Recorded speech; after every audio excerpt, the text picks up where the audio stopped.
The patch is here tomorrow with the strike rate, and of course with that we have ourselves every single new thing happening. We have ourselves the Assault Raider area, Combat Analyzer, the Honor System, the additional updates, events, rewards, new skins, and general updates.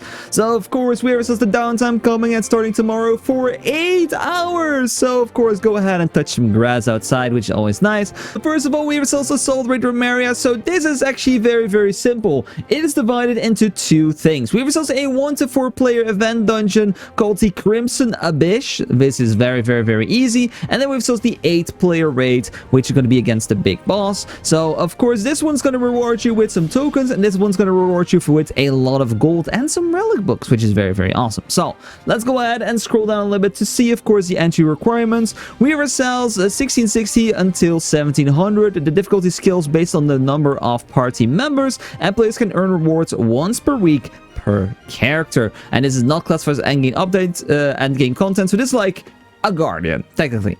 So very easy. And then of course upon clearing, players will earn medals of protection, which can be exchanged for various items in event shops, which is very good. Alright, and then of course we have ourselves the 8-player raid, the Flame of Destruction Charcoal, which is going to be 1 gate, entry level 1680 for normal modes and 1720 for hard mode, 1 times per week, and it's classified as an endgame content, which means that it's going to take a gold earner. But this is a lot of gold, guys. I guess it's a minimum of 38,000 gold for hard mode. I forgot how much it was for normal mode, but still it's always very good. So of course how this is going to work, it's very different from normal. So you're going to go ahead and take on the boss, and at the end there is going to be a chest appearing, which is a rarity from epic to relic in normal mode and legendary to ancient in the hard mode, and this is going to give you a lot of money, as you can see right here. Like I said, the grand prize you can get from the strike rate in hard mode 1720 is 500,000 gold. So, you know, very nice. And as well, of course, upon hard mode clears, guarantees a random relic engraving pouch from the chest. Very nice. So of course we're going to see how that's going to go. I'm going to be streaming it, of course, on kick.com/ImDefild if you want to see that happening on launch day tomorrow, which will be absolutely awesome. So of course we have ourselves a event shop as well for the Assault Raid. So in here we have a bunch of different items, including a relic selector pouch, bracer rework tickets, and a lot of other stuff you can read right here. So that is the strike rate. This is not the only event coming, guys, so don't worry about it. There's more stuff. First of all, up next we have also the Combat Analyzer. This is the DPS meter, but the only thing you have to kind of understand is that this DPS meter is only going to be for yourself. Okay, so all the other stuff is going to be in here. Your uptime, for support, for DPS. I'm going to scroll past it a little bit. Of course, if you want to go ahead and pause the video, you can do this, but just keeping it simple. It is just a DPS meter that's going to be in the game, and you can watch back your records and your saved records and stuff as well, which is, I think, very nice. Alright.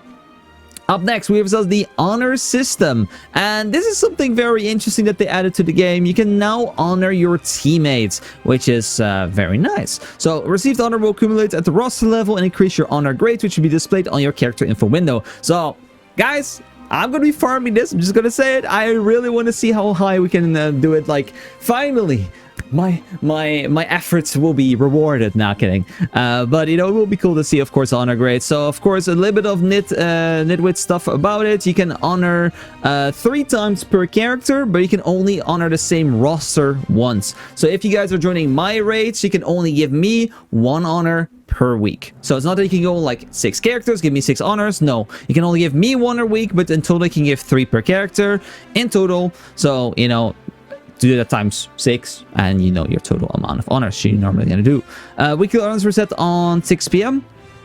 and they will get yourself some rewards, I would assume. So yeah, we'll of course have to see how this looks in game. We have never seen this, but yeah, the honor system is gonna be pretty cool. I'm going to be looking forward to the most, I think, from everything. Additional updates, there's going to be some extra skins to craft. Some Kakuseidon, Belshazzar skins, and all the kind of stuff can be now crafted, which is pretty cool. And some Valkyrie exclusive skins have been added, so we're definitely have to check it out on the Valkyrie. New dye patterns have been added, new achievement changes as well, which is kind of nice. Then as well, there's now a coin guide for the Linus commemorative coin. Okay. Interesting. We have also the new events up next, guys. The Revelation event. So this is, of course, again, during daily content, we get ourselves extra items. And this is a list of the rewards in the event shop. Instead of that they gave us a screenshot of the event shop, we are getting a list. And this one is very, like, badly formatted. So to keep it simple, we are getting from this a random relic engraving pouch. We're getting selector card packs. We're getting as well a selector for another relic engraving as well. So this is a random relic engraving and this is a selector relic engraving. All the other stuff, it's just like card packs, it's juice materials, it's going to be shards and all the kind of basic things in there. And yeah, and even some Transcendence Restore tickets and all that kind of stuff. So, you know, I think it's pretty nice. It's going to be an interesting event. But yeah, you can see we just have to get ourselves some fragments, which you get from dailies. And then you get more rewards, which is pretty cool.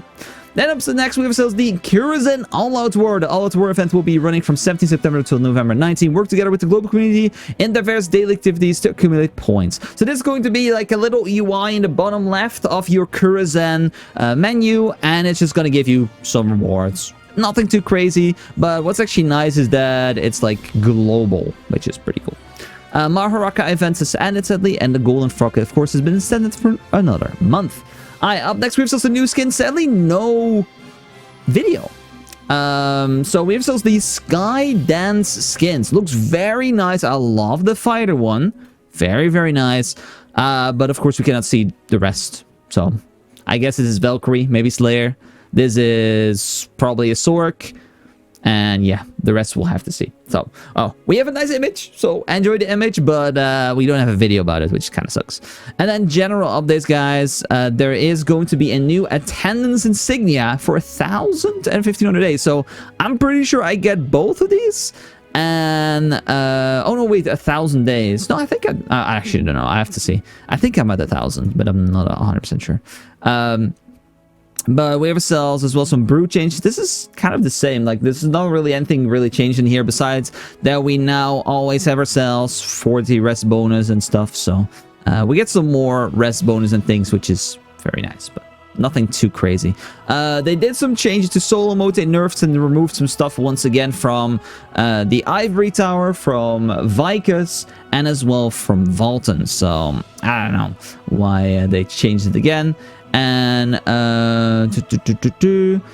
you will now be acquired instead of instantly dropped on the ground. We get ourselves the gold not dropped on the ground anymore. And the rest, of course, is a bunch of different small changes. In my opinion, I think there's nothing in here that I saw that was that interesting. Of course, if there is something that I definitely missed, let me know. But I'll quickly just scroll past the whole list because there's just a bunch of stuff, you know. And as well, I think this one is a bit interesting. The MVP contribution for supporter category will now be only calculated from combat data against bosses or higher monsters. So I don't know what it was off before, but I guess maybe it was based on shielding and stuff.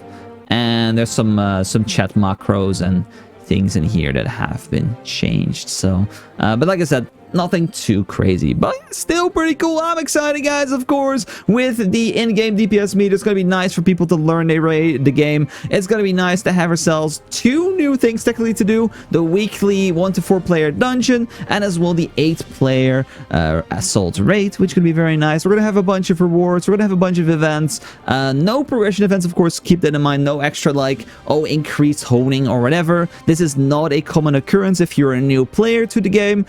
This only happens every like 5 to 6 months. And of course, new skin set. I'm excited to try this out and maybe even drop it on a new character, because I've been looking to make a new class, but I don't know which one yet. So if you have any suggestions, comment them down below. Would be appreciated. But that's gonna be for me. Thank you so much for watching today. Of course, tomorrow on Kick, we will be streaming the new strike rate. Thanks so much for watching, and I'll see you guys maybe again soon tomorrow for another video. Take care.